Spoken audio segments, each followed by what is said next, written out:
ياخدنا يا جماعة للأجانب واللعيبة اللي الأهلي عايز يتخلص منها. الأهلي يا جماعة عايز يخلص من بيرسي تاو، عايز يدفع له حوالي أو دفع له 900 ألف دولار، يعني 45 مليون جنيه. والخبر ده يمكن أنا قلته لكم ولسه هتكلم فيه وأقوله، وهنفضلوا نتكلموا في الأخبار ديت عشان تعرف حجم التداول المادي للنادي الأهلي، لأن الإعلام بتاعك ما بيوصلكش الصورة وما بيحاولش يكبرها. فاحنا كزملكاوية بنحاول نكبر ونوصل الصورة عشان الناس تبتدي تتكلم في الموضوع ويحصل لغط بالنسبة للموضوع ده. انت بتجيب فلوسك منين؟ اما تبص تلاقي لاعب زي بيرسي تاو انا عايز اخلص منه بديله 900 الف دولار عشان ياخدهم ويمشي، وفي نفس الوقت ان انا بحط فكرة تانية ان انا اللاعب اعيره لاي نادي ادفع له نص الراتب.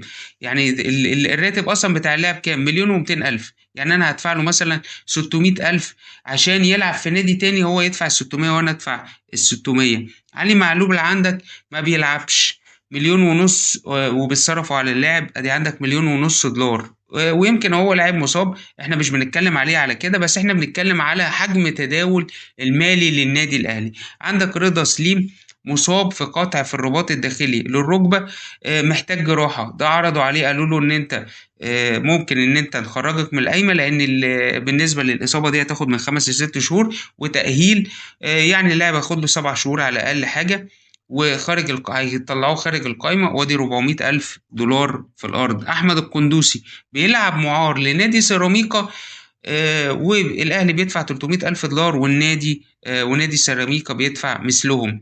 الأهلي كده عنده يا جماعة 6 لعيبة أجانب، اللي هو القندوسي، علي معلول، يحيى عطية الله، أشرف داري، بيرسي تاو، رضا سليم. منهم أربعة بره القايمة: رضا سليم والقندوسي وبيرسي تاو وعلي معلول.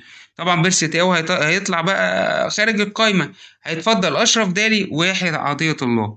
الأهلي كده هيجيب 3 لعيبة تانية هيشتريهم. طيب اللي فاتوا دول بقى اللي هم خارج القايمة هياخدوا كام عشان الدنيا دي تخلص؟ 3 مليون دولار ومية ألف. 3 مليون دولار ومية ألف هيدفعوا من نادي الأهلي، ومش هيستفاد بيهم أي حاجة. ده غير الصفقات اللي هتجيلك. في لاعب بيتكلموا عليه لوحده ب3 مليون دولار، اللي هو اللعيب بتاع المكسيك أو حاجة زي كده. عضو النادي الأهلي مرة اتكلم في حديث سابق وقال لك إيه؟ قال لك إن إحنا بنصرف سنويا 18 مليون دولار عقود لاعبين أجانب بالمصري مليار جنيه.